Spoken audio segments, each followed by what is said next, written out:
Good evening, everybody. This is Mike Monty, one half of Long Island's #1 pro wrestling broadcast.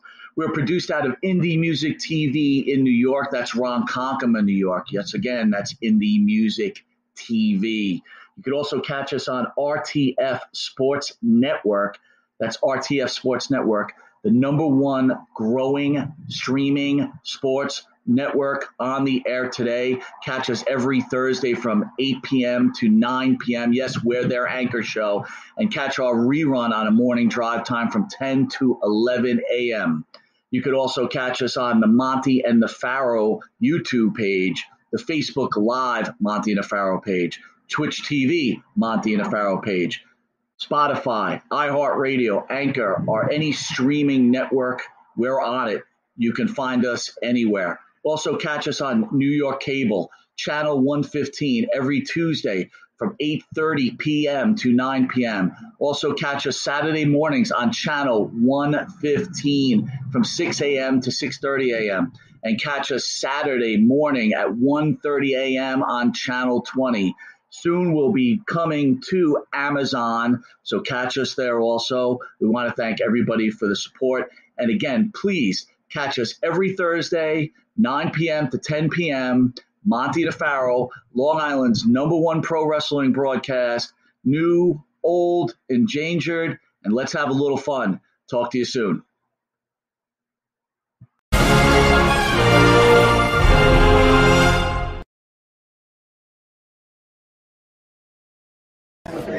Hey, it's me, the mouth of the sound, Jimmy Hart. Hey, check out my new tag team, baby, Monte and the Pharaoh. Hey, Jimmy, don't forget to tell them about Long Island's #1 pro wrestling broadcast. Well, you know what, I would, but you already did it. It's Monte and the Pharaoh. With Monte and Pharaoh. The Monte and Pharaoh Show. Monte and Pharaoh, bro. Monte and the Pharaoh. Monte and the Pharaoh. Monte and the Pharaoh. The Monte and Pharaoh Show. And you're watching the Monte and Pharaoh Show. Monte and the Pharaoh. With Monte and the Pharaoh. Monte and the Pharaoh. It's Monte and the Pharaoh. Monte and the Pharaoh. Monte and the Pharaoh. Monte and the Pharaoh. Monte and the Pharaoh. Monte and Pharaoh. It's Monte and the Pharaoh. And Monte and the Pharaoh. Oh, is it Monte and the Pharaoh? Yeah. Monte and Pharaoh. The Monte and the Pharaoh Show. Monte and the Pharaoh. To the Monte and the Pharaoh Show. And it's Monte and the Pharaoh, baby. Watching Monte and the Pharaoh. With Monte and the Pharaoh. Monte and the Pharaoh.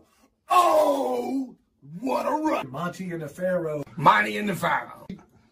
Hey, cut the fucking music. When you want the best in professional wrestling, Long Island, there's only one place you're going to get it, right here. Monte and the Pharaoh. Now, that's not just the coolest, and that's not just the best. That, my friends, is just incredible. Monte and the Pharaoh. You've got the future Hall of Famer, that rocker, Marty Jannetty, MJ in the house, and I'm sitting here with two more future Hall of Famers, Monte and the Pharaoh. We're doing that stuff and we're gonna rock it. Monte and the Pharaoh. Monte and the Pharaoh. Duh.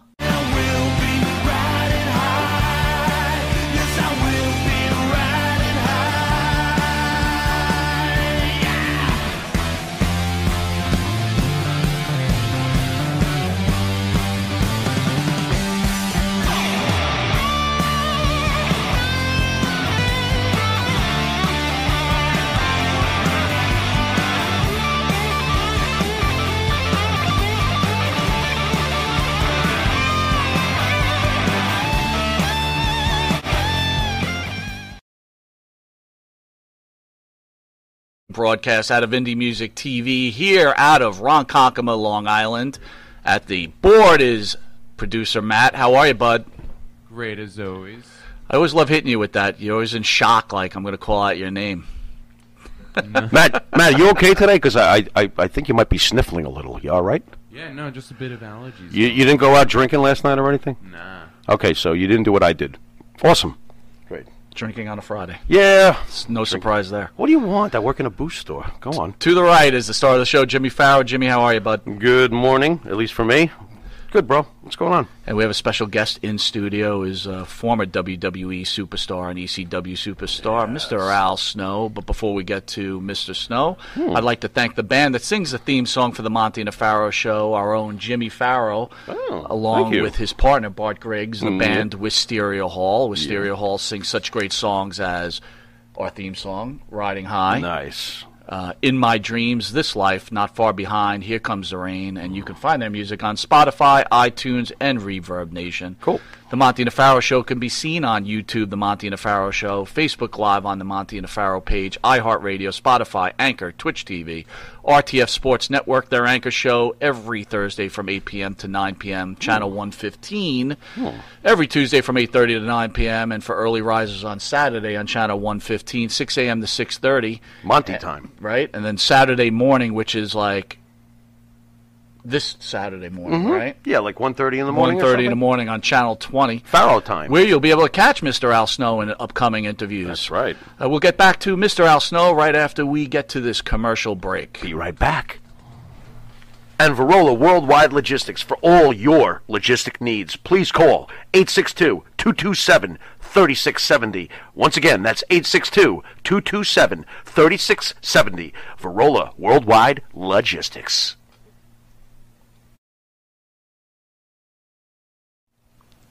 And APB, American Protection Bureau, voted #1 best on Long Island for all your security needs. Call 631-390-9050. That's 631-390-9050. APB.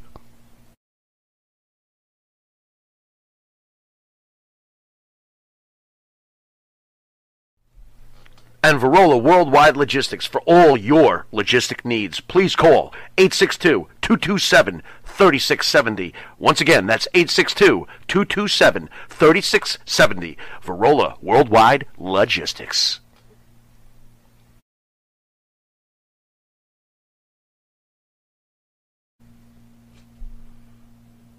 All right, welcome back to Long Island's #1 pro wrestling broadcast, Monte The Pharaoh, only seen here out of Long Island in Ronkonkoma at Indie Music TV. And I'd like to welcome our special guest and our honor, Mr. Al Snow. Al, thank you for joining us, sir. Thank you. What does everybody want? Does that get annoying after a while? No, not at all. Really? So there. Is there anything that gets old? What? Probably Besides me. Well, all of it, yeah, well, that's a good point. Me too. Boy, did you open that door. Oh, my Lord. Al, before we get into some wrestling, I just want to ask you, how are you holding up during the COVID era and what's going on in this country right now with the civil unrest that's going on? I'm doing okay. I mean, it's sad to see the situations that are out there and that are existing and going on at this time. But, we're a great country. I mean, we really, truly are. For people that have not been outside of this country and seen the rest of the world, believe me, we are genuinely blessed here. We've got our problems, we have our issues, but we always see our way through it, and I think we will see our way through all of this as well. So you think there is a future for this country? Of course, yes. Do you think things have changed as far as what's going on? Are people just more aware and getting involved? I mean, Well, I think because of social media and the internet, people are more aware of everything nowadays. The access to information is unprecedented. And the level of sophistication of the general population is at a much greater rate now than ever before. People were not stupid or not less intelligent. They were just more simplistic because their worldview was limited to their access. And now we have, as a kid, a 7-year-old kid can access a real-time video of the Antarctic.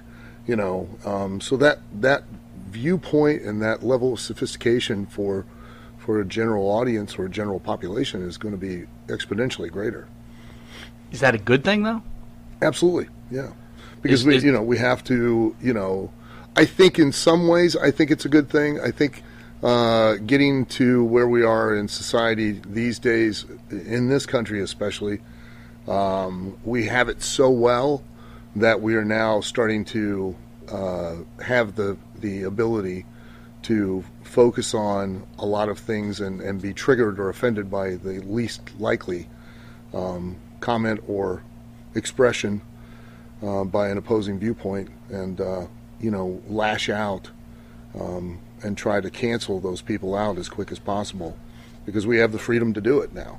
Where do you feel the media falls in as far as their responsibility? While it's true that we have an absolute, almost unlimited amount of information, what concerns me is the accuracy of aforementioned information. Where do you think the media's responsibility should lie? Should there be some sort of, and this may sound controversial, but do you think the government should do something? No. So how do, as citizens, we properly digest all this information when we do know some of it is completely misleading? You have to be self-responsible.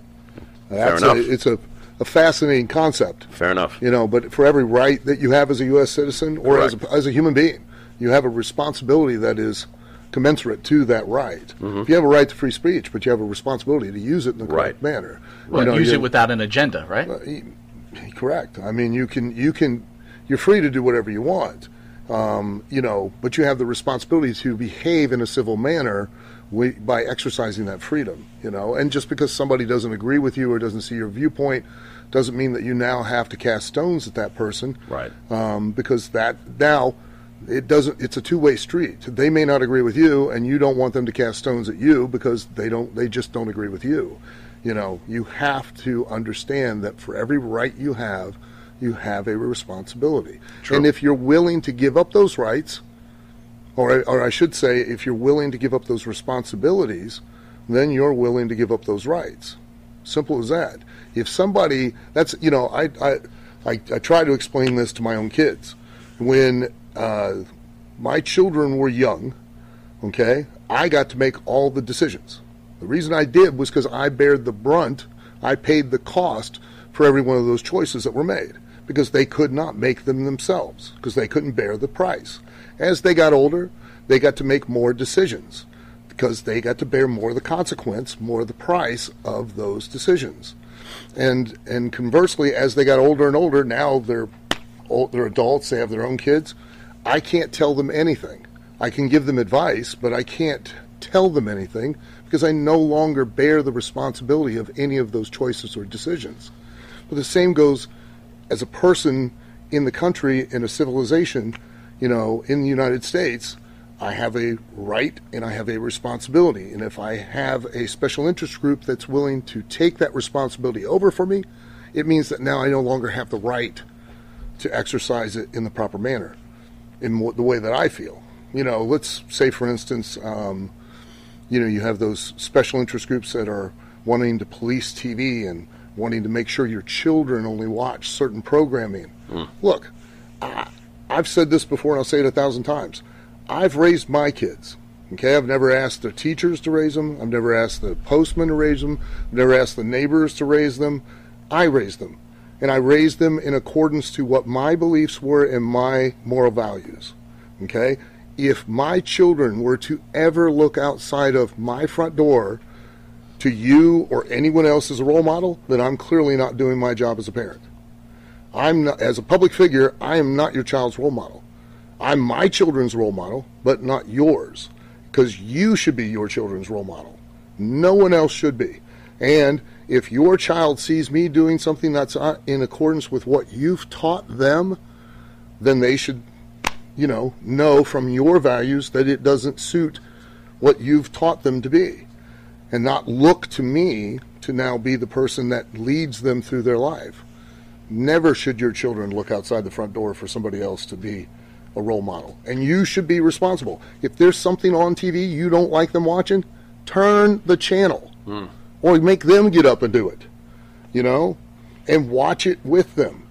If my children are going to be screwed up and they're going to have to go to therapy, I want to be the responsible party. I don't want anybody else to be it. Simple as that. And the same goes, though, for your rights with government. You're going to have those rights, you're going to have those responsibilities. If somebody goes, hey, don't worry, we'll take care of your responsibilities, guess what? Now you don't have any say in the rights. Right. Isn't that what's happening right now, though? Of course it is. Okay. Because everybody wants to be a victim now. No one wants to have self-responsibility. Right. Everybody wants to blame, and this is a very hot topic, but everybody wants to, the president this and the president. Listen, those people in power do not care about you. Period. They don't. I agree. And you think that putting a different man or female, doesn't matter, male, female, put a different human being in an office as president is going to change your life? It ain't. Not going to happen. It's still the private barbecue. You change your life. They don't do anything for you. Period. And if you think they do, ask yourself a couple questions. One, who in their right mind spends $50 million on a campaign to get a job that pays them $174,000 a year? Mm-hmm. You don't think there's another agenda there? Of course. You don't think they're going to be making that money back somewhere? Of course. Well, then why are we letting them do it? And why are we continuing to allow them to literally BS us?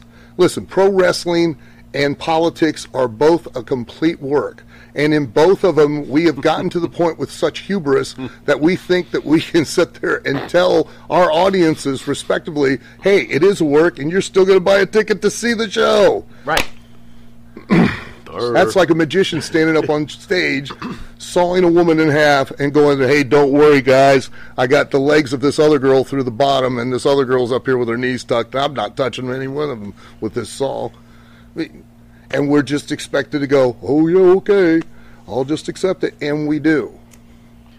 It's funny, the United States or America was built on, right, bring us you're weak and you're hungry. You're tired, you're but poor. But on the other hand, now we're saying, we'll take care of you. We'll be the government. We'll control you. We'll take care of you. We're moving away from our capitalist society to becoming a socialist society. They're taking your responsibilities.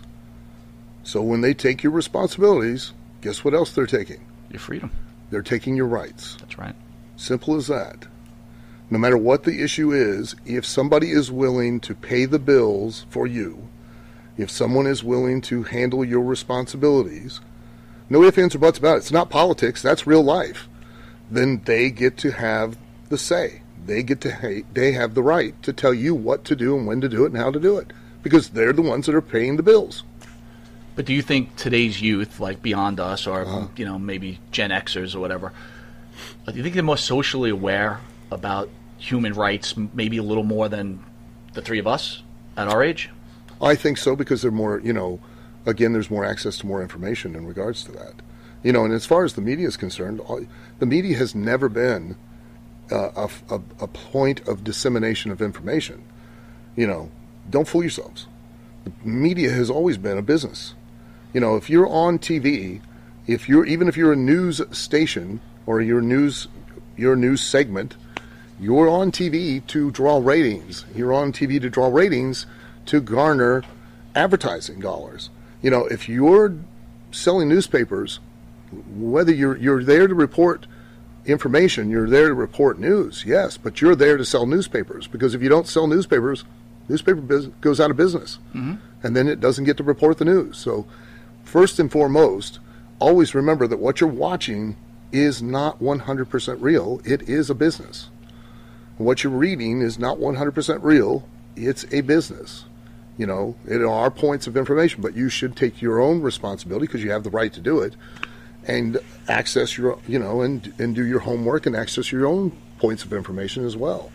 And then get enough to where you can conjugate some kind of an educated opinion whenever you decide to voice it in a public forum.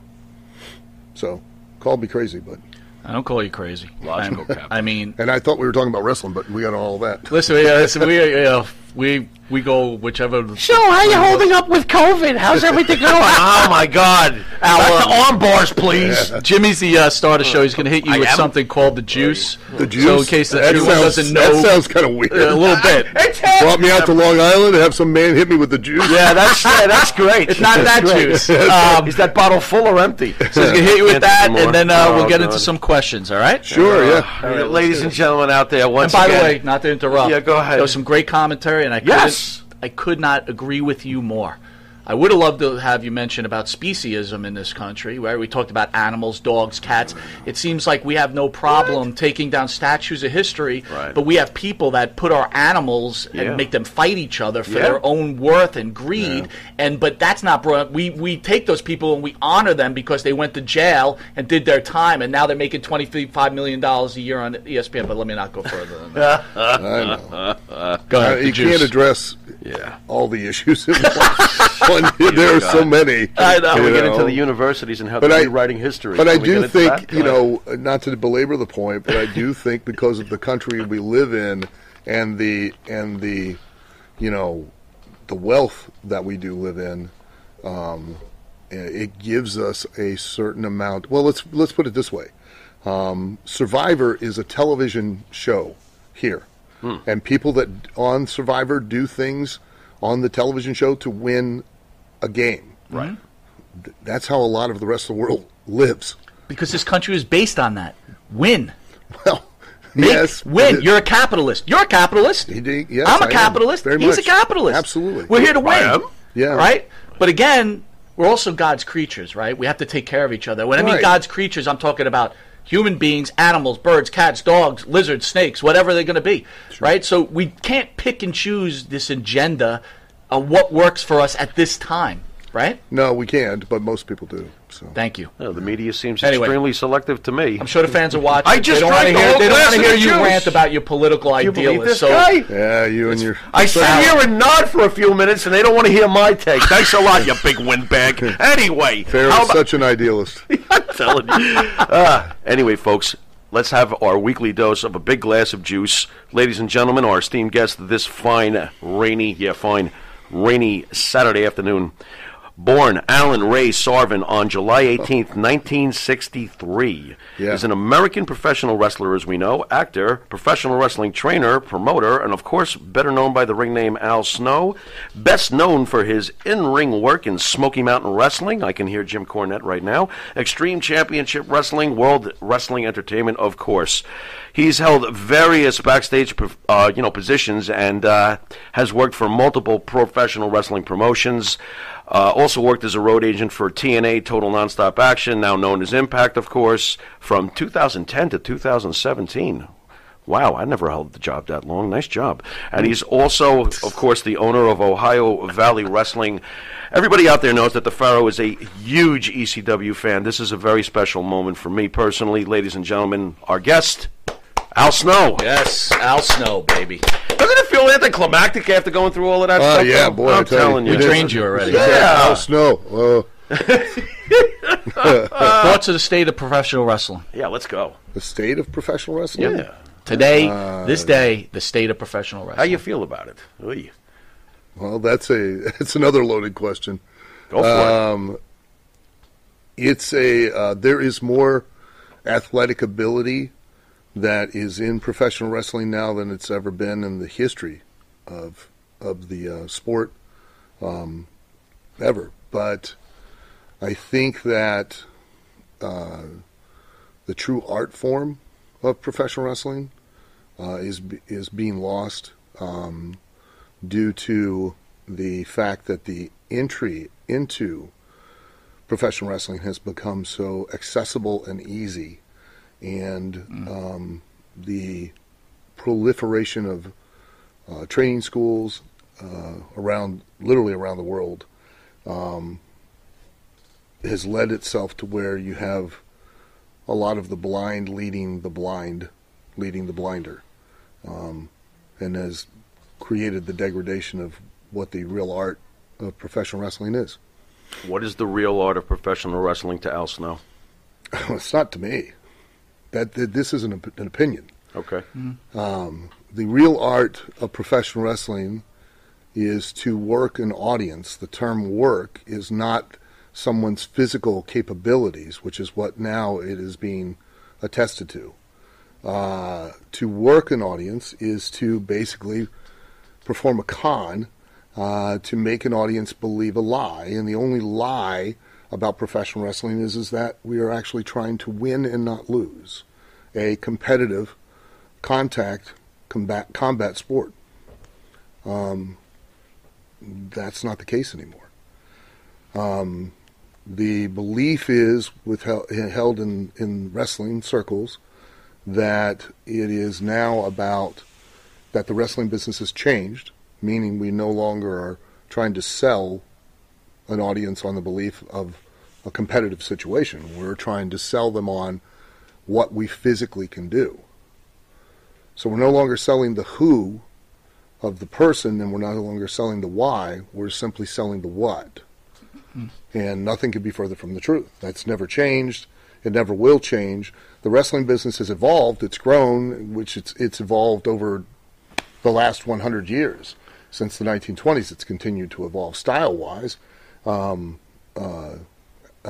Athleticism-wise, it has been. But we've always sold the who and the why, and now we have deviated so far from that to where the performers strictly tried to sell simply the what they do. So that being said, do you think it was a wise investment on your end to purchase Ohio Valley Wrestling? Yeah, I think so. We're doing great. We are the only state-accredited trade school for professional wrestling, sports entertainment, and broadcasting in the world. It took us about a year and a half to get that accreditation from the State Office of Proprietary Education, which is the office that oversees universities, colleges, trade schools in the state of Kentucky. And it wasn't easy to get. We're now with the television program as of this week. We have on 6 national networks, 6 different national networks for an access of a total of about 150 million homes. We are on Roku, Amazon Fire, and Amazon Prime internationally, and we're in 27 countries on Roku, and on Amazon Fire and Amazon Prime, 220 countries. We are just now on a all-sports European sports channel called Sports International that gives us the potential access of another 690 million homes worldwide. So, is it easy? Is it challenging? It is, and it's very tough these days to try to re-educate existing talent to perform in the manner that I would like them to perform. Please understand, I'm not a guy who tells them what to do exactly in the ring, physically or anything. I just simply tell them to adhere to the fact that whatever they do, I should never ask why. I should never be sitting there as an audience member, as just a wrestling fan, and go, why would they do that? Why are they doing that? Within the context of trying to win and not lose, if I'm asking a question why that's happening, you've lost me. Right. And I believe that the general audience is the same way. If they're sitting there asking, why are they doing that? I don't understand. Or why is the referee not counting them out? Or why is the referee allowing them to do things that are clearly not within the rules? Then we're done. You've lost me, and I'm not going to follow the story. If there was a story at all. So that's all I ask them to do, is not to do that. Even something as simple as, please don't knock the person down to the mat and bend over and pick them back up, unless you've done something that explains to me that you're now trying to beat the guy up as opposed to beating him, because there's something happened within the story of the match. Then I can go, oh, I get it. Well, that might cost him. You know what I mean? But don't just knock a guy down and then bend over and pick him back up so you can knock him back down again, because you've literally put him to the very place that you could beat him, and now you've turned around and picked him back up. That don't make any sense. So it's just that kind of stuff. Do you feel OVW can get into a range of like an AEW, or get a portion of the WWE fan base? And I don't know.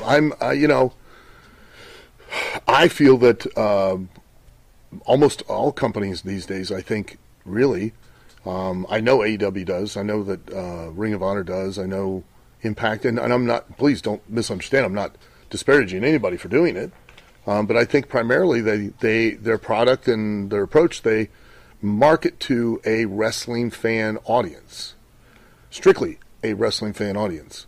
And I am consciously trying to market towards a general audience as much as possible. So, those are two different approaches. And, I think what we do in OVW appeals to a wrestling audience. But I think also if you're the average person flipping through the channels and you see what we're doing there, that the biggest compliment I've gotten is that I've had people that, one, were never wrestling fans, and two, that were casual ones that have come or watched the show and then were like, you know what, I really enjoyed this because, and this was the statement, I could sit down and I could pick up on what everybody was doing, who they were, why they were doing it, what was at stake, and I could follow the stories like that. And that, for me, is the biggest compliment I could get.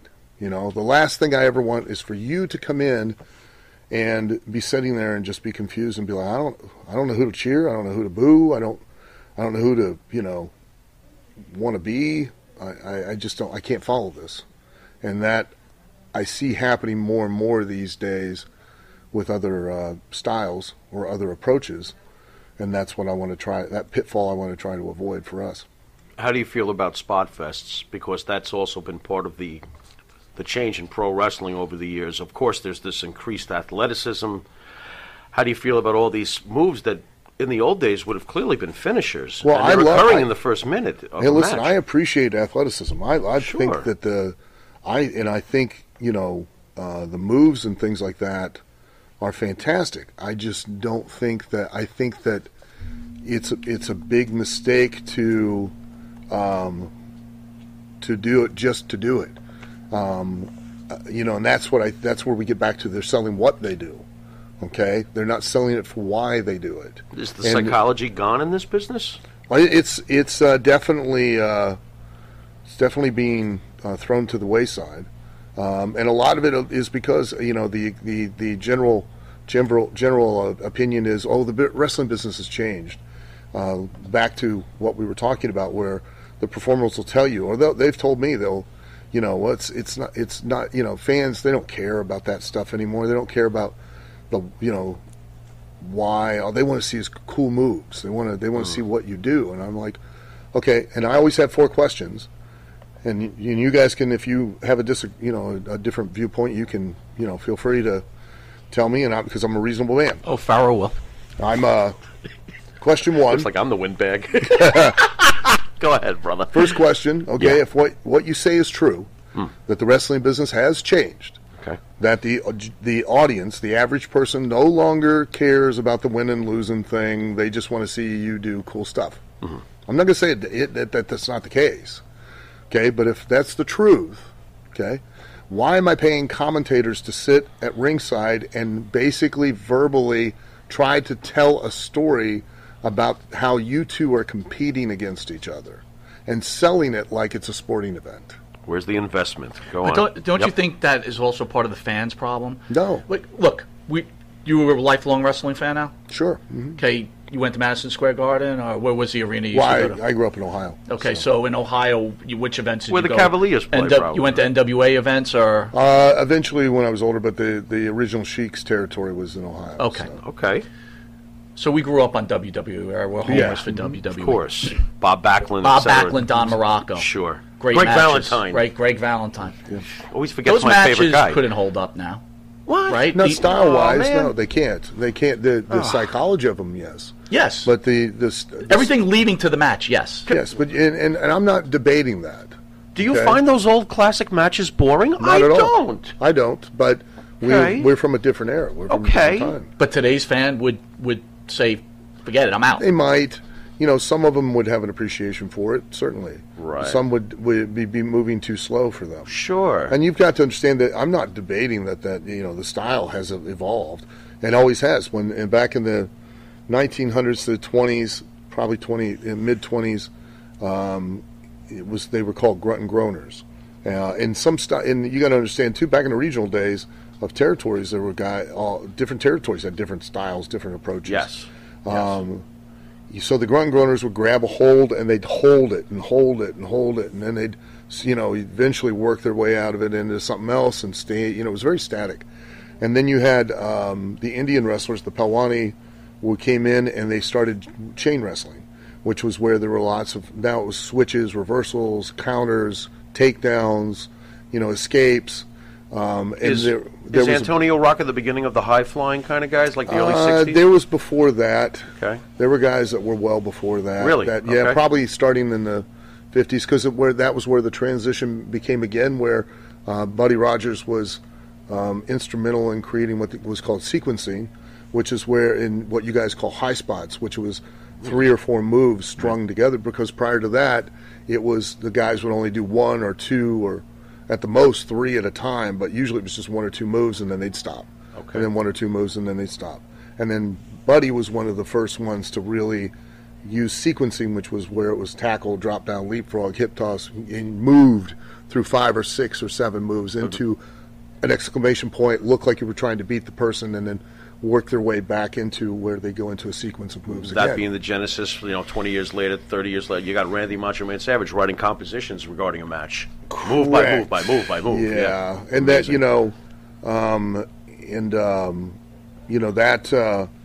it's just evolved. It's to where it is today. But the problem is that even back in that day, that it was still about you're doing the sequencing to gain and then maintain an advantage to try to win. And now it's just the moves themselves. That sometimes inadvertently the performer basically buries the very thing that he just did, because he's done one big move, the guy gets right back up like nothing ever happened, and then does another big move, and then another guy gets right back up and like nothing ever happened. And then all of a sudden that guy that was having things done to him, I call it light switch wrestling, where it's click, okay, you get your offense, and now immediately I'm going to stand up like nothing ever occurred, and click, I'm fine, and I get my offense, and I'm going to do a bunch of big moves. Now click, you get your offense, and you do a bunch of big moves, then click, I get some, click, you get some, click, I get some, we go home. You know what I mean? It doesn't work because it's no longer like a real sporting event anymore. There's no one person that looks weaker and is like they're struggling to get back in the race. You can't cheer somebody on because they never look like they're near almost about to be beat, because they're too worried that they'll look weak and that they have to stand back up and do their moves, And again, to that point, if answer the first question was the commentators. The second question is, why am I paying a referee to be in the ring with you? If what you say is true, that the audience gets it, they know, and just so everybody understands, everybody's known since 1920. Okay? In 1976, when I was 12 years old, and I proclaimed that I wanted to be a professional wrestler, and I love them all dearly, but none of them were Mensa candidates, okay? And none of them were professional wrestlers. But every one of my family members all proclaimed to me, why would you want to do that? That's fake. Well, that takes care of that question, right? So how did they know? Oh, my God. Because wait a minute. Wrestling's fake? Yeah. Pharaoh just found that out this moment right now. Way to go, Al. Oh, come on, man. Sorry, Pharaoh. Dream crusher. All right, with that, we're going to take a quick commercial break, and we'll be back with WWE ECW superstar Mr. Al Snow. I got to go cry. I'll be right back. Wrestling's fake? Oh, my God. That's right, folks. Canine Corral. For all your dog daycare and overnight care, call 631-549-1544. That's 631-549-1544.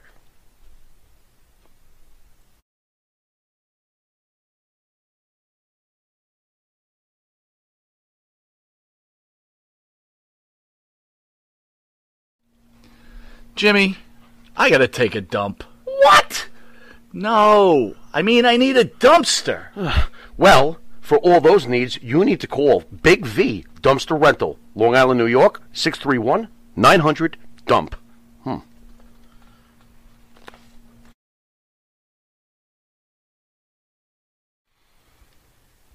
The Monte and the Pharaoh Show is brought to you by...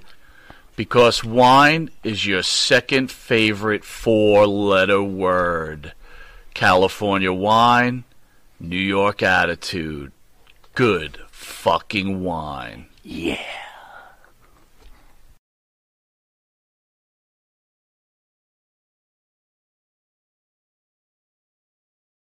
Take it easy, Typhoid Mary. All right, welcome back to Long Island's #1 pro wrestling broadcast. Monte the Pharaoh, seen only here at Indie Music TV, with a special Saturday edition with WWE and ECW superstar Mr. Al Snow. And very engaging conversation, my friend. Thank you so much. Question 3 and 4. Question 3. As a promoter, if what you say is true, everybody all knows, they're in on the rib, they know it's a work, they don't pay to believe in it anymore, they just want to see you do your cool stuff. I get it.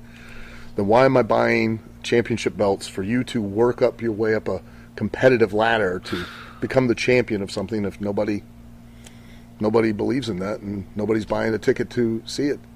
Speaking of that, the importance of a championship belt. Yeah. I mean, look, please. We got different sections in wrestling where it got really big, then it kind of shrinks up and big, and we're in a COVID era now. We know what's going on, but when they felt they had to turn over these belts, even though it was doing well for ratings and everything else, it killed the huge Intercontinental champion the worth fans. of the belt. Right, loved it to death. Yeah. That belt is useless. It kills me. Yeah, it's it again though. That's the, if you don't place it like it's a competitive ladder, being to where, because used to that Intercontinental Championship was like it was the next step just below the World Heavyweight title. Now it's just they're a prop and we'll throw it on so and so. And your opinion on 50-50 booking, because I believe that's what ruins the belts. I do. I believe it ruins matches. Yes. Ruins characters. Yeah, it ruins characters. Credibility. People need to at certain times look certain ways, and do certain business.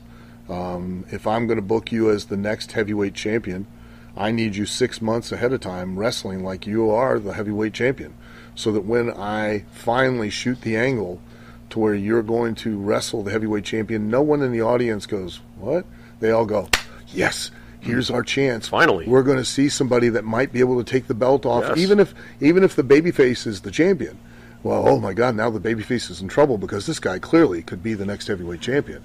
He's a threat. There's that. That's called heat. Heat's not what the wrestlers think today, that it's a step in a match that they've been taught, that stupid 7-step formula, or 7-step formula, or it's the heel's offense. That's not heat. Heat's a want. It's a need. It's a desire. And the art of professional wrestling is telling a story within the context of a competitive situation and creating heat in that story by teasing the audience with something they want and then taking it away, making them want it, making them think they're going to get it, and at the last second taking it away. NWA theory, WWE theory, or WWF, we just say WWE. Vince McMahon's theory, babyface champion. Yeah. Churning the and bad that just guys. depended on the territory. Which do you feel? Which was the NWA theory? Bad guy champion, back faces in the day, chasing the bad guy. Well, which was better? There was a big difference between the two, not in babyface and heel, but in the fact that back in the day, you had a traveling champion for the NWA. Right. Okay. In WWF, you had a promotional champion that stayed within the promotion, and you saw them on a very frequent basis. So it worked better for a longer run to have your champion be the babyface in a promotional situation to fight off different challenges, the heels and the various heels that would come in, as opposed to you had a traveling champion that really in some territories came in and was the babyface, and in some territories was, of course, the heel.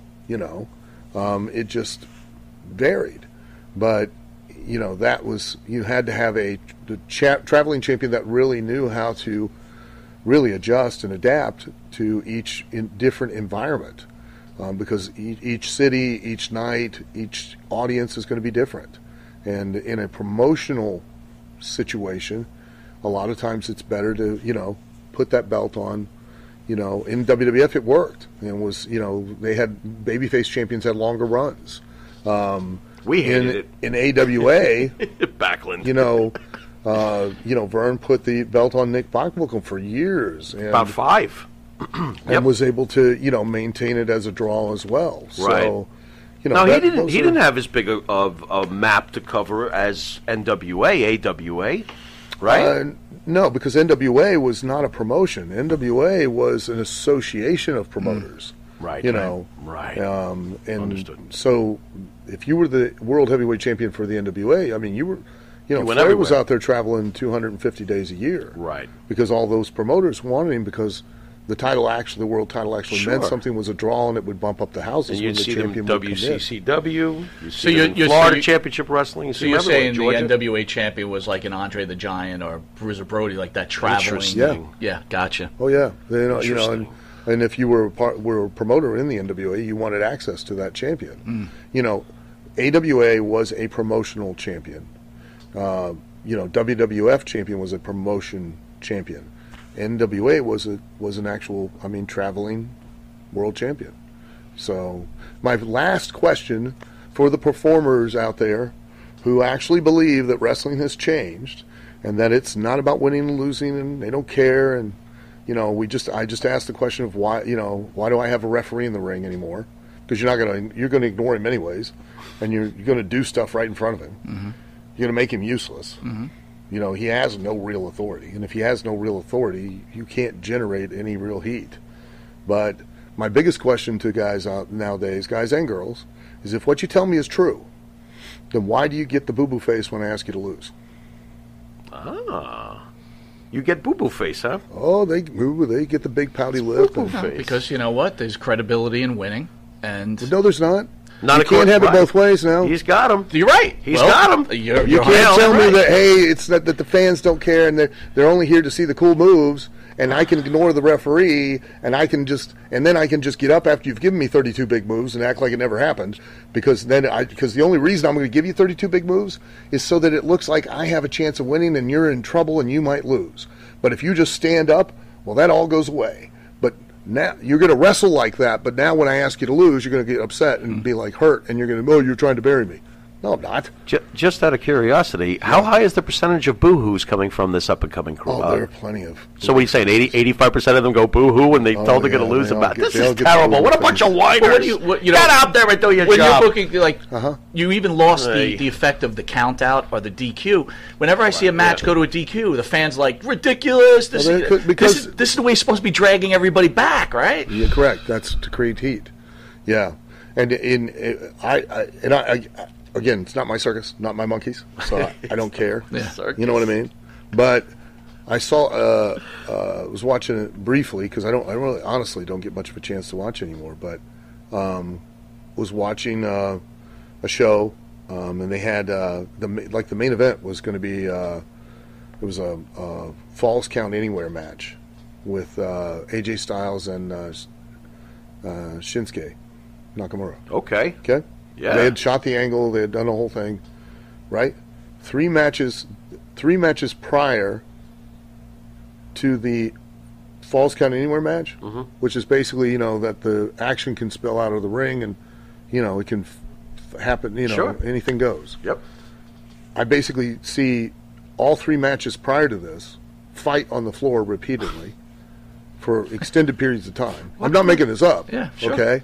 Fight on the floor every match, not just one. Every match. That's brilliant. Okay, and then after the AJ Styles Shinsuke Nakamura, I see a match with Roman Reigns and I think Samoa, and they did bigger and more impactful stuff in an attack on the floor than they did during the match that was supposed to do stuff on the floor. Oh, boy.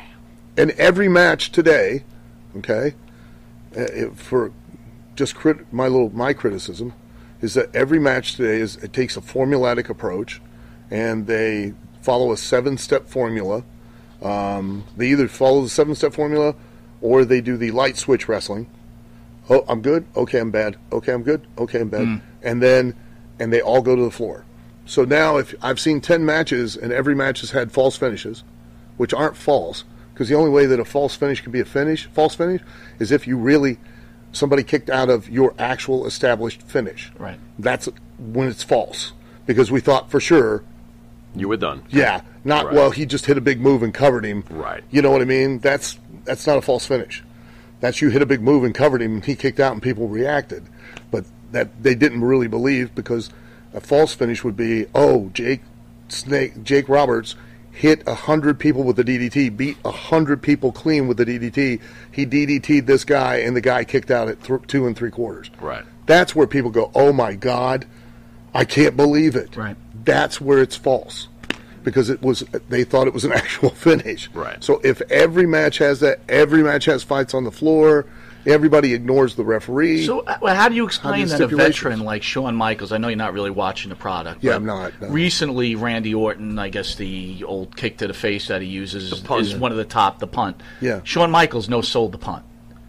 According to And this is a some. veteran.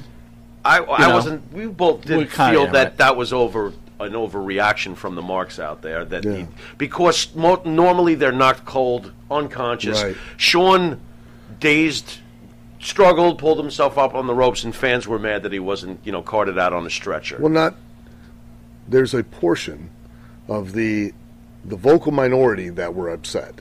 There were the general audience probably loved it, and it was a bit of drama. Right. And you can do those things. I mean, as long as you don't whore it out, as long as it's done at the right time for the right reason with the right guy, it helps to build that heat. You have those magical moments. You know what I mean? But when it happens, okay, same example.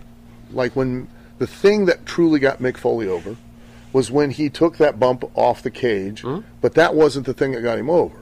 It was when they were legit taking him out on a stretcher, and he got off the stretcher and climbed back up the cage. Yes. Huge. That's what got him. Wow. Yes. But now, how many times have we seen Hell in a Cell matches? And every Hell in a Cell match, it's somebody takes a bump off the top of the cage. Right.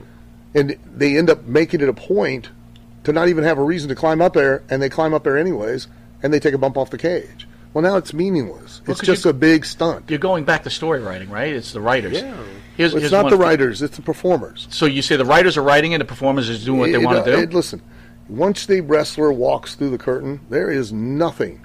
I cannot emphasize this enough. There's nothing anyone can do to help them, and there's nothing anyone can do to hinder them. Period. It is 100% in their hands. This idea, this idiocy of blaming the writers or blaming Vince is ridiculous. You walk in the ring as a performer, it is your world, it is your canvas, and you can paint that picture any way you want. And the amazing, magical thing about professional wrestling is if you sell who you are effectively, okay? That's the number one thing, okay? If you sell who you are, then they'll believe in anything you do. I can prove it. I've made an amazing living being able to knock another human being out with a plastic head. Now, let me tell you something. Now, this may come as a shock. Okay, I'm going to tell you a secret. Okay. I can't really knock anybody out with it. With a plastic okay, I can't even knock out a toddler. I've tried. Really? All they do is they fall down and start crying, and their parents start talking about calling the cops and stuff. You know what I mean? You mean that thing doesn't hurt? It does. I mean, don't get me wrong. It'll hurt. God, don't. But it does not knock you out. Right. Okay? Tommy Rich got color for it one night. It did not split him open. Okay? This is terrible. But I can hit somebody with it, and people will believe it. Right. You know? Right. To this day, right. They will believe it. You know? Because they believed, at that time, they believed in who I was. And if you ask 9 out of 10 people, which, hey, even my psychiatrist would agree, they thought I was insane. So, you know, part of that was because the commitment to what I sold. I didn't go on social media and stooge it off. You know, social media wasn't as big back then, but, you know, you as a person, so that's like blaming social media and saying it's the problem. Right. No, it's not. It's you using it. The way you use it's the problem. That's the issue. Have you ever been handed a plot line beforehand and you thought to yourself, how am I going to make this work? Plenty of times. I mean, come on. If you think back to some of the absurd stuff that they had me do. I mean, what'd you do when you first heard about Pepper? And I was like, well, I was just like, we need trained animals. That clearly didn't happen. But you know, they came to me with the whole idea of the European title, and you know, you're going to go out representing a different country every week, and you know, I remember them pitching the idea to me and took me in Louisville, Kentucky, and had me record what does everybody want, what does everybody need, in all these different languages to play. Cool. As I went out. That's very cool. And at the time, you know, the first time I went out, I felt so. I was like, man, this is so stupid. But to this day, I can't tell you the number of people that go out of their way to come back up to me and go, oh, that time you were the European champion was so entertaining. It was so much fun. because they were able to, let's face it, I was crazy, so they could get away with making me do crazy things that a lot of other characters on the show could not get away with doing. Mick was in the same situation. Yeah. He was crazy, so he could be, when he was Dude Love, and he was different characters, and nobody blinked an eye, and they still bought into and believed in who he was, so they believed in what he was doing. He cannot, granted, where he keeps that sock, which is down in the front of the crotch of his pants. I never would want it stuck in my mouth. Right. You know what I mean? Yeah. And if it did, I would certainly give up quick, or pass out. But think when you were just wrestling fans, what made you buy a ticket? It wasn't what those guys did; it was who they were. Well, we were invested in the character. And yes, we were. And let's face it, every major star in professional wrestling, or literally any form of entertainment, are people that you can turn to your friends and family and can describe in a sentence or less. Mm-hmm. Well, name one wrestler today that you can do that with. Well, I'll disagree one point. I think the women think about that. Still have that character build, in my opinion, right? To a degree they do, but then they, a lot of, and this again is not an admonishment of them. I've always been very vocal about it when I've trained girls. I've trained tons of them. I've always said, don't forget to be a girl. Okay? That's not a sexist thing. Sure. Okay? Girls do fight different than guys. I mean, they fight more emotionally. They will cut a promo on you as they're beating you up, and where guys will just be punching you, you know what I mean? Girls still have to retain that thing, that femininity quality, as opposed to just being a really adept guy with boobs out there. You know what I mean? What was your thoughts when Ronda Rousey came to the WWE? I thought she was awesome. Yeah, she was. I swear to God, I think she is she was such an amazing worker. Yeah. And you know why I mean worker? Because what she did looked like everything she did was to win. Right. Yes. Yeah. Not did it look like she was really punching the guy, because what she did physically looked perfect. No daylight, no nothing. But she looked like she was using it to beat the person, not just beat them up. And that's what I've been trying to get across during this whole conversation, is is what everyone else has departed from. That's where the women have it, right? Sasha Banks cares that she doesn't have her title. Right. Right, there's emotion in her face. Right. Like, they still get it, where the men are kind of floating out. Yeah, that's what sells. It's the emotion, it's the why. You can never get heat if there's not the why. Yes. If as a heel, as a heel in wrestling, my whole job in wrestling was to give myself the why to do something. I didn't just go out there and cheat. I was able to wrestle, as opposed to nowadays where, according to the first step of the formula, is that the shine, where the babyface can out-wrestle the heel, which means the heel is completely inept and can't perform physically at all. He can't do any offense. He can try, but the babyface just does all his stuff. Right. He shines. Which is a ridiculous term, but I could go into that whole thing. Well, I'm gonna go hard right on you, right? Sure. So we're very pro Vince McMahon. Yeah. Some people aren't. Listen. Everybody who is a wrestling fan and everybody who is in the wrestling business should get down on their knees and say thank you to Vince McMahon, because Amen. if it wasn't for him, we wouldn't have the business that we have right now. And when he gets back on top, the rest of the wrestling business will be back on top again. So I ask you this then. Yeah. Does Vince owe wrestlers like yourself, superstar Billy Graham, Baron, whoever, does he owe them lifetime medical insurance and lifetime pensions? And does he need to pay these guys back more? Or is it, hey, look, you're working. You even said yourself, you made a lot of money hitting people over the head with a head. Yeah. Does he owe the ex-wrestler anything? No, he doesn't. Can he? Could he? And does he? Yeah, he does. And he's very philanthropic. He's very magnanimous in that regard. He does help people. He does. Can you tell a couple of stories, please? Because we get destroyed over defending who I believe is the greatest thing that ever happened to pro wrestling. Amen. In so many ways. I'm sorry if you feel that way out there, folks, but too bad. That's my opinion. Yeah, I've heard and seen him. He has taken care of a lot of the boys and a lot of people. And nobody knows of it. He doesn't make it well known.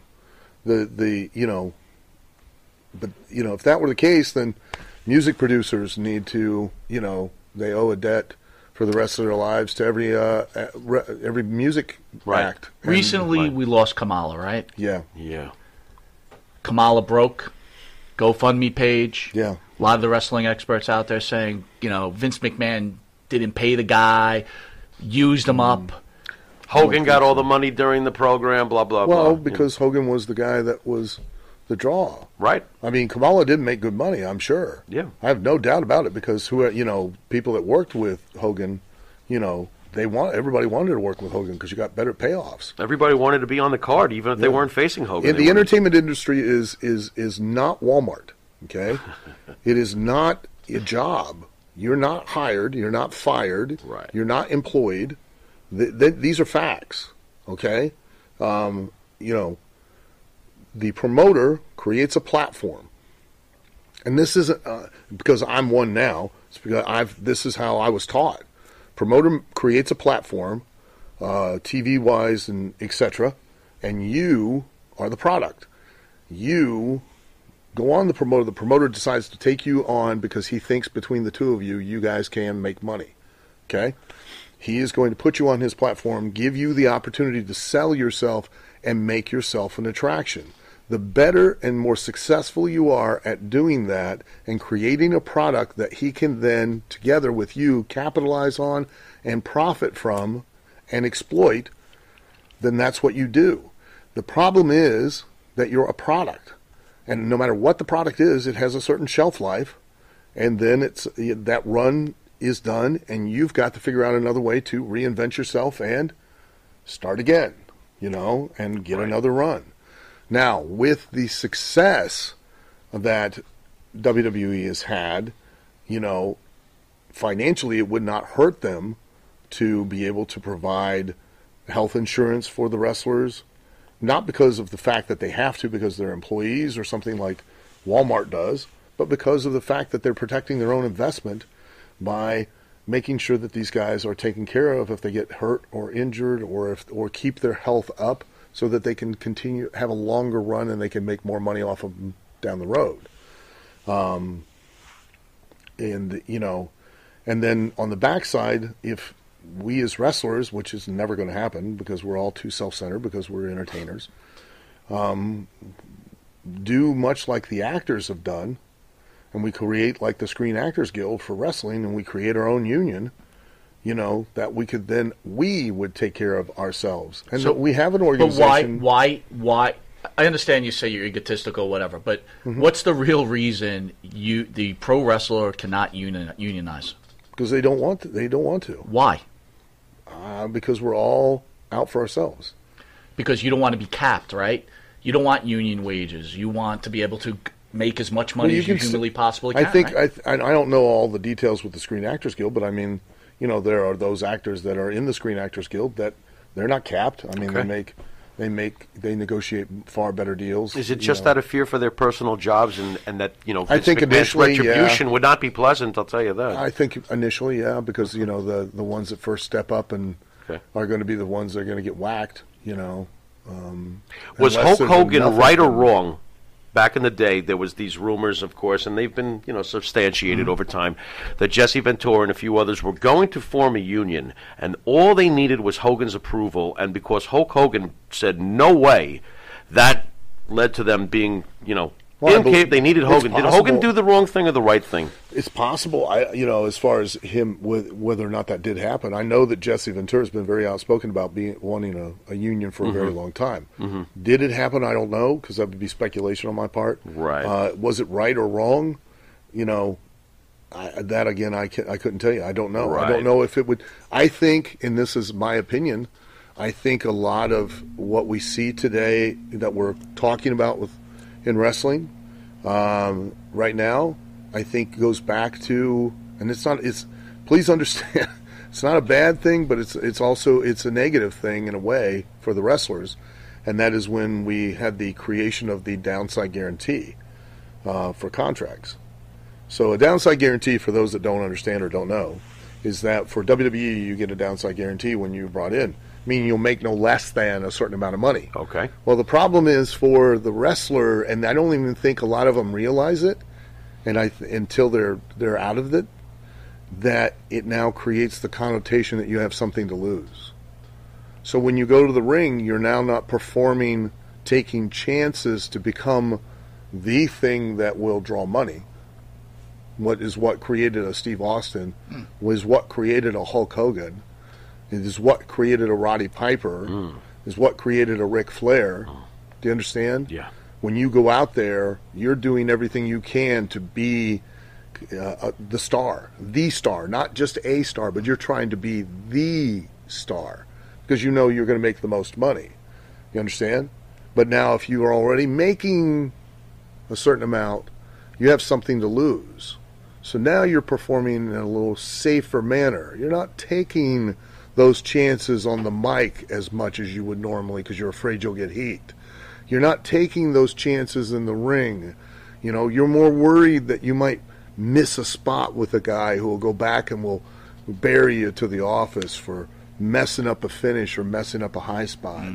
Does that make sense? Absolutely. Because you have something to lose. And that downside guarantee is a lot more money than what you'd have ever made anywhere else at any other point in your life. So it carries a lot of weight now. So now you're not going to take those risks. Now you're not going to take those chances, and we miss those magic moments that you see the creations of The Rock, you see the creations of Mick Foley, you see the creations of Steve Austin, you see the creations of Hulk Hogan, those were all born out. Those people weren't, contrary to popular belief, Steve Austin was not, like when he came in, was not set there and, hey, we're going to take this guy right to the moon. You understand? He made it his own. During what you think is a PG era now compared to the In Your House era, that was whitewash, complete PG back then. And for him to go out there and cut a promo where he took a risk of offending the religious section of the audience and cursing, because nobody cursed at all on there. And, and Vince was not happy about it. So, he took an awful risk. But if he didn't have, back then you signed a WWF contract, it was 12 dates at $100 a date, and that was just the TV dates. You weren't guaranteed anything else. Nothing. Just magic, right? Just to get this clear, that infamous moment where Stone Cold said, Austin 3:16 says, "I just whipped your ass." Yeah. Vince McMahon was mad. Yeah. From what I've heard, he was very interesting. He was not happy about that. Very interesting. He was not happy about it. He had to be convinced, by a lot of people that let him run with it. 10 years later, Vince is wrestling God. Yeah, with Shawn and I'm confused. There's the upside to it. There's that safety. Yeah. But with that safety becomes something that you can lose. So now you're not going to have performers. It almost sounds like a pitch count. In a baseball analogy, it's like, you better not throw 120 pitches. You got to blow out your arm. You got to get your contract minimals in. To be fair, too, for today's wrestler, we brought this up before. You run an organization and you hire me to write for you, and I'm like, all right, Al, I got this great idea. Sure. What we're going to do is we're going to have Jimmy. He's going to have his own spot. Yeah. And we're going to bring this dude from the islands in. He's going to throw some bananas at him, make fun of him, and then hit him with a coconut. You ready to go with this? What are you saying? Holy Roddy Piper. Yeah, I'm going to say no. Yeah. Right. But there's a saying in the business that it's always better to ask for forgiveness than it is to ask for permission. And I'll guarantee you that Roddy Piper and Jimmy Snuka didn't ask anybody to do that.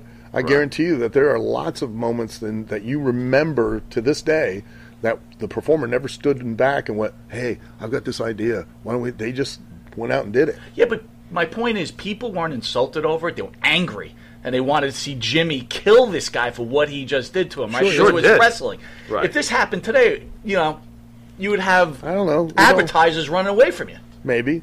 It all depends on how it's done and how the performer does it, and that's the risk of the performer who has to take that shot. You know what I mean? And he'll either rise to the top, or it'll be something that'll burn him to the ground. When a wrestler takes a big shot, and of course he hasn't turned out so great, what was your thoughts when you saw the penis flip from Joey Ryan? I thought it was hilarious, and I thought, good for him, because he got on. He was he was the first professional wrestler who got covered on ESPN when he did it. Right. But again, professional wrestling, once you get in the ring, it's your canvas. You can do anything you want. But you understand, you're going to do it to a marginalized audience. For instance, I always tell guys this, and this will explain exactly what I'm talking about. During ECW, but prior to that, because I had a really bad attitude, which was my own fault because I was pointing the finger at everybody but myself, okay? When I was in WWF, I made a smart-ass remark in catering to Cornette about the fact, because they were doing the angle where everybody had all these gangs, okay? And I made a comment to Cornette that I was going to start my own gang, and I was going to call it the Job Squad. And that was going to be me, Barry Horowitz, Candido, and we're going to be the top, the most powerful group in wrestling. He's like, "What are you talking about?" I go, "Look, Undertaker goes out there and he tombstones Barry Horowitz, and Barry stands up, dusts off his hair, and walks out. Who had the power in that match?" Yeah. Because there were some guys at that time in the company that really thought they were winning, and that other guys were really losing. And I'm like, "You're out of your mind." Wait a minute, right? So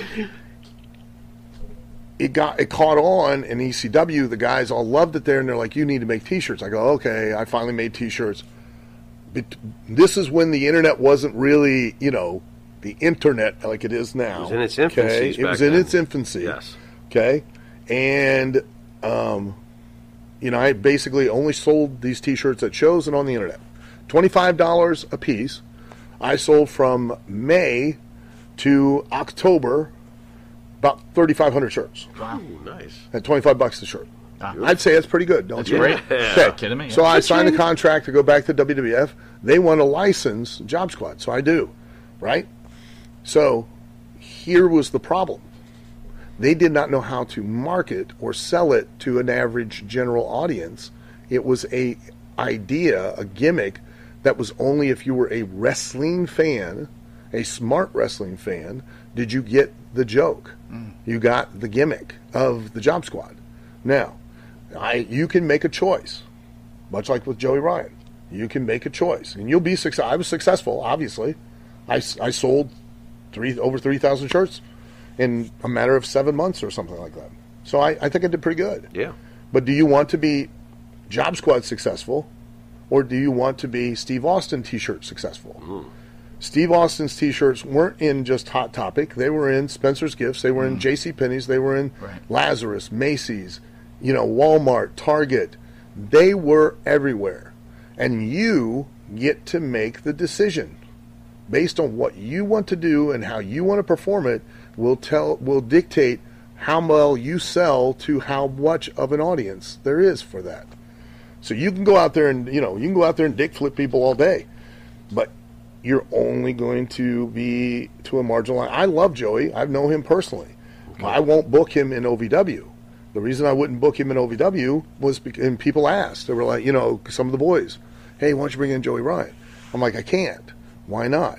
"Well, because I'm trying to market to a general audience, and that means Mr. and Mrs. Walmart. They ain't going to dig bringing their kids to a show and watching a guy have somebody grab his dick and throw him across the ring with it." There you go. I said, that's going to turn off a bunch of people. I said, I can't put him on our TV, because if I put him on our TV and do that, it's going to turn off a bunch of people. Do you feel the same way about Orange Cassidy? No, I know it's a little different, but he's got the hands in the pockets. Same thing, and it's working for him. God bless him. Good for him. You know what I mean? He's not for you, though. It's not that it's not for me. Okay. I'm not booking for me. Understood. I enjoy it. I like him. Gotcha. I like what he does. It's hilarious. But go on. If you're Mr. and Mrs. Walmart, okay, I'm now, we're on 6 different national networks. As of this past week, we're in 150 million homes nationwide. Okay? You used to play football in high school.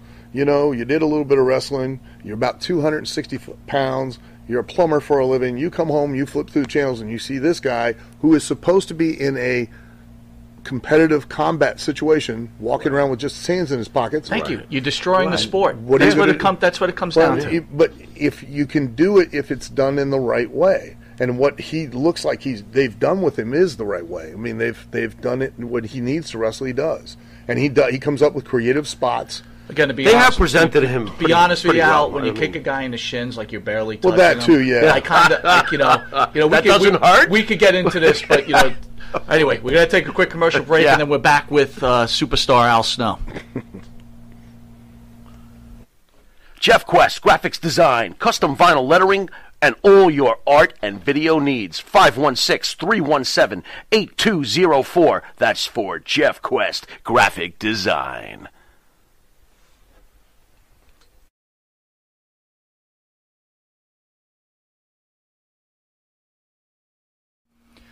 In the mood for a freshly roasted cup of coffee? www.offthe-railscoffeeroasters.com.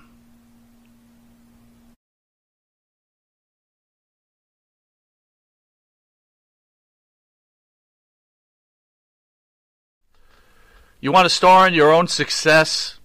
Call QuickCast. www.quickcast.com. 866-7-CAST-NOW. That's 866-7-CAST-NOW. QuickCast. Start your own success. All right, welcome back to Long Island's #1 pro wrestling broadcast. Monte The Pharaoh, seen only here out of Indie Music TV in Ronkonkoma. We have a special Saturday edition with WWE superstar and ECW superstar Al Snow and owner of OVW. Let's not forget that. No.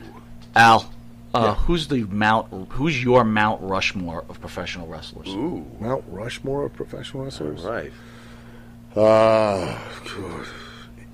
In terms of draw? Just your four. All right, so who's the four that best represent to you? Hold on. My Mount Rushmore doesn't. It's not the best wrestler. It's not the one that drew the most money. It's not the best on the mic. It's that combination guy. Oh. Period. So we could break it, but who's those guys? Those guys? A guy like that would be like a Terry Funk, a Randy Savage. Okay, there's two. Let me think here. We got two. Like a Dynamite Kid. Ooh, three. Wow. Kurt Hennig. Wow. Love it. How do you argue with any of those guys? Well, Can't. No, not really. Wait. Jerry Lawler. Wow. Yeah, you know how to replace Funk with Jerry Lawler. Really? Oh, yeah. Yeah. Older I get, the more I appreciate just how truly talented he is. And if anybody doubts that, ask yourself, why does Vince keep him for all these years, not just on commentary? Because you got to understand, okay? And think.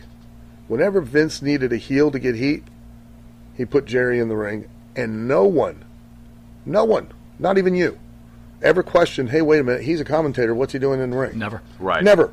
Right. Not once. Right. And if you needed a babyface to get over, he'd come in as the heel. He'd get the guy over.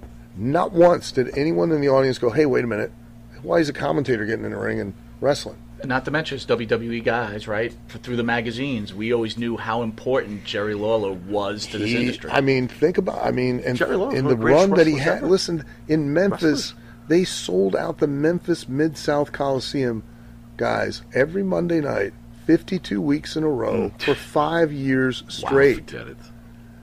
That's astounding, so to be able to talk and to be able to continuously generate in the same town every week a sellout of that magnitude is insane.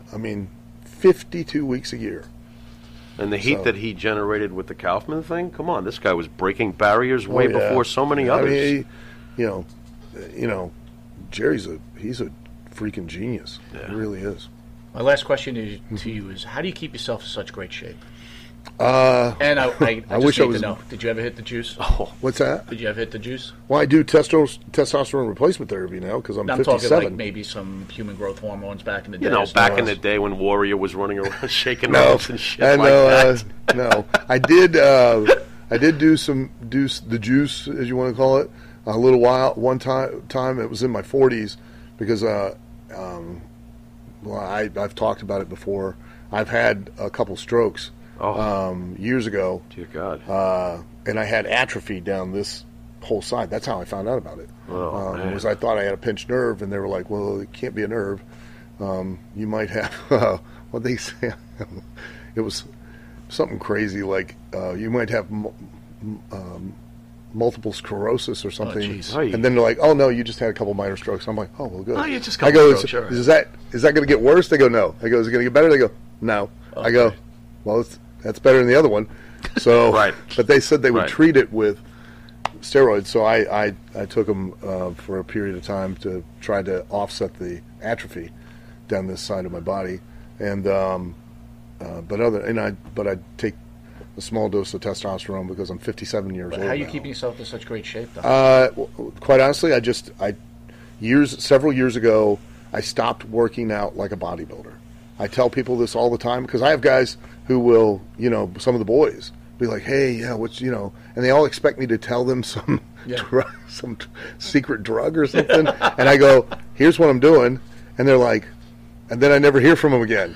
And it's like, so I stopped. He's bullshitting. Like he's 3 bowls of rice a day. And I'm like, I do Hubba Bubba? tell the truth. When you showed up on TNA, I lost it. That was not. Doesn't seem like it was that long ago. But I was like, "What the?" You even called me like, "Al Snow looks huge." Well, because I literally I went. I had a short time. Muscle Fitness had this strongman workout, so I got really fascinated with, training like a strongman. So I went back and I Googled like old time strongmen and old time wrestlers. Right. And like the 1800s and 1900s, really like Farmer back. Burns. Farmer Burns. Nice. And if listen, go Google that stuff. George Hackenschmidt. Sure, And absolutely. if you see a picture of him, and I was like, whatever this guy is doing, because they didn't have steroids then, so you can't make that claim. Right. He didn't know calories, didn't know protein, didn't know nothing. Built like a brick house. $1 million, and I thought, you know what? I'm gonna start doing that. Yep. Nice. So I'll literally. Yep. I got all these old training manuals off the internet of guys, George Hackenschmidt and guys like that, and I just started training like that. Look at you. And that's quite honestly, that's what I do. I have not done a bench press in probably God knows how many years. Really? Yeah, it's an ego lift. And when are you in real life ever going to lay like this and do this? Unless you're underneath a car. Hey, you know what? That sucks, man, that you say that. 'Cause you're right, it is an ego lift. It's like, let me see what I can push off my chest. Now, if I'm going to do any type of press, I'll do dumbbell presses and things. Yeah. But I won't take a straight bar and do that because it's going to use the least amount of the musculature that I have, and it's going to do is put most of the force on my joints and my shoulder and my elbows. I'm not going to, I can bench press 400 pounds. Okay, big deal. But I do tons of push-ups. If I want to do, like I said, if I want to do anything, I'll do that with dumbbell presses, things like that. But I use kettlebells. I use Indian clubs. I use mace. Cardio? No, I don't cardio. Because what I tried to do is I tried to do all functional or all combination lifts like deadlifts, squats, push-ups, things like that, and I'll either use the Tabata method, or I'll do sometimes like I created this. It's a 30-minute challenge, which is I used to do it when I would be on the road on a regular basis, and that is you'd start out, you do 10 free squats, you do 10 because usually it has a hotel gym, it's got always up to a 50-pound dumbbell. So you do 5 rows on your right side, 10 push-ups, 5 rows on your left side. You do inverted shoulder presses for 10. Then you stand up and you do dumbbell curls for 10, alternating dumbbell curls for 10. Wow. So that's one round. You try to do 10 rounds in 30 minutes or less. Oui. If you get, the best I've ever done is 14 one time in 30 minutes. So that means I did 100 squats, I did 100 push-ups, I did 100 rows, I did 100 shoulder presses, and I did 100 curls. And you do that in 30 minutes. You're sweating, you're breathing, your heart rate's up. Wow. And I could probably smoke about 5 cigarettes while he's working out. That's about half or an hour. the old. Just My the last cardio couple would go days, I haven't done this in ages. I take 2 decks of cards and shuffle them, and then just take the card off. And if it's a face card, 2 through 10, you do the number. If it's a queen, jack, queen, king, 15 reps. If it's an ace, it's 21. Wow. And then squats every time. I'll squat like 3, 4, 5 times a week. You should do some kind of like exercise video for people. People have said that. I should. People ask me all the time, like, "What do you do?" And I'll tell them, and they're like, "What do you mean? I wouldn't do that." All right, Pharaoh, your famous final question, my friend. All right. You Here we mentioned go. you Make it mentioned go. previously on the show several times, of course, you running a promotion, Yeah. Mr. and Mrs. Walmart. And I am building it off Mike in the past. And I remember the first time my partner said this to me, I was horrified at the very thought of this. But I got to ask you, on the subject of Mr. and Mrs. Walmart and having that perfect wrestler to help market your brand, Yeah. is John Cena the last great pro wrestling star we will ever see the way things are going? Boy, you know what? I'd hate to say that. That means that we don't bow well. I don't think so. I think that there's going to be a guy who's going to get it, and that's going to step up, and is going to be that guy. Will it be in the direction of Mr. and Mrs. Walmart, or will it be in the direction of Stone Cold Steve Austin? Well, Stone Cold Steve Austin was Mr. and Mrs. Walmart. True on the market value, but they couldn't be more different. What I'm asking is how do you think the package will be presented when that next great... That'll be up to the performer.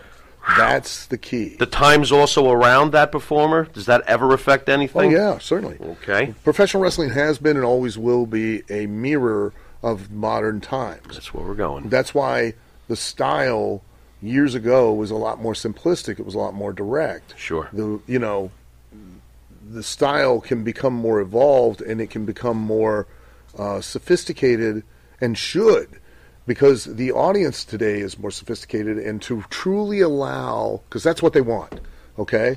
No matter what anybody tells you, if you bought a ticket to watch wrestling, you want to believe in who that person is that you're watching. Sure. That's the most important thing. Yep.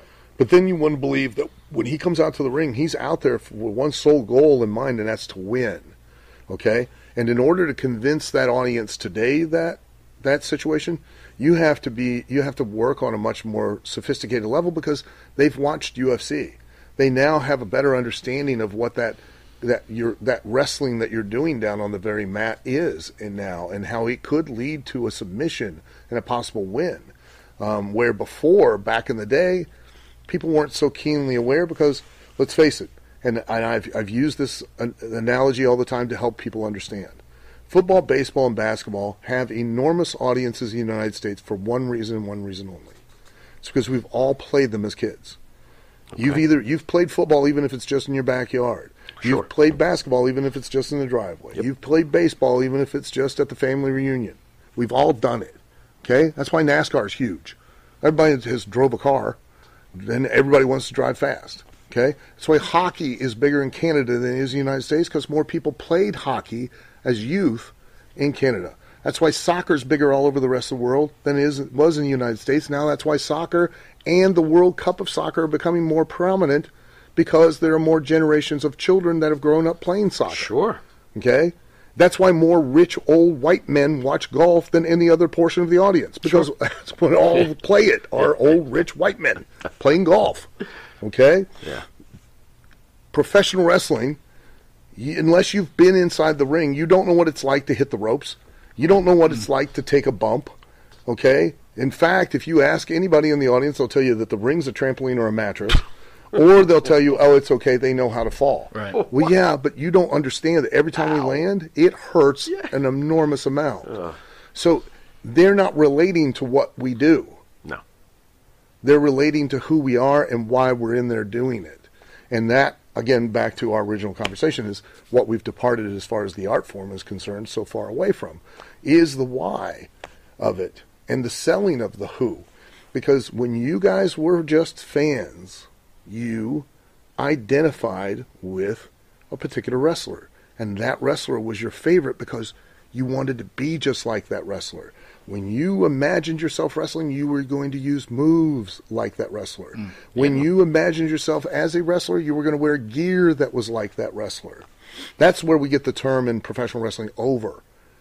To get over with the audience means to make the audience want to live vicariously through you. That's a universal form of storytelling. Okay? No matter how you tell a story, there must be an antagonist, which is the heel. There must be a protagonist, which is the baby face. And the babyface, the protagonist, must be someone you identify with that you want to emulate and live vicariously through. Right. The reason why is so that way when the antagonist does anything to the protagonist, they've now done it to you as well. Because you feel personal connection. Correct. Personal connection. All right, well, with that, we want to thank you for coming on. Thank you. Al Snow will be back with ESS Promotion. We're having a live auction. One interesting thing, I do have a signed picture from Rudy Rudiger. Oh, do you really? You were in that movie, I was Rudy. in movie Rudy. I met the real Rudy Rudiger. Well, and his family. That picture will be up for auction today with your signature. That guy is such a wonderful guy. I'm telling you. Well, quick little story. We did the movie, right? Major motion picture. I get on the movie set, and everybody, all the crews that have come from all these other major films, they're all wearing these Letterman jackets for each one of these films they worked on.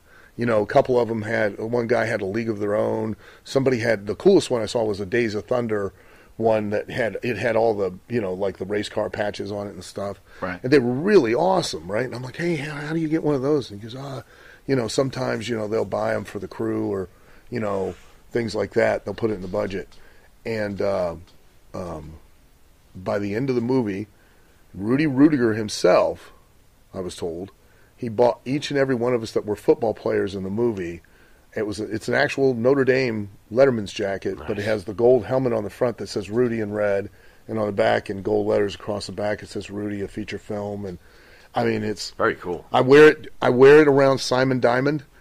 Only because I know it eats him up with jealousy because he's such a huge Notre Dame fan, and I have it, and he ain't going to get it. Are you saying Simon Diamond has a problem? He has a problem, yeah. All right, well, you've been watching Long Island's #1 pro wrestling broadcast, Monte and the Pharaoh, seen only here out of Indie Music TV. You can catch us on YouTube, Monte and the Pharaoh page, Facebook Live on the Monte and the Pharaoh page, iHeartRadio, Spotify, Anchor, Channel 115 every Tuesday from 8:30 to 9 p.m., 6:30 in the morning. 6 a.m. in the morning. Sorry, to 6:30 in the morning on Channel 115 and on Channel 20 on Friday. Saturdays at 1:30 in the morning. I keep stepping on my words. You could also catch us on RTF Sports Network. We are their anchor show every Thursday from 8 p.m. to 9 p.m. and soon to be on Amazon Prime. We want to thank you, Mr. Al Snow, for coming in. What an interview. What an honor. And we can't wait to have you on the auction, which is coming up in a few hours. Coming up soon in about the next 5 minutes, we have Doink and Dink. Sweet. Should be fun. It's going to be a blast. All right, this is Mike Monty. This is the Pharaoh, and until just a few minutes from now, later.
Everybody, this is Gilbert! And it's your boy James Ellsworth, and you're listening to Long Island's #1 wrestling podcast, Monty and the Pharaoh. Duh.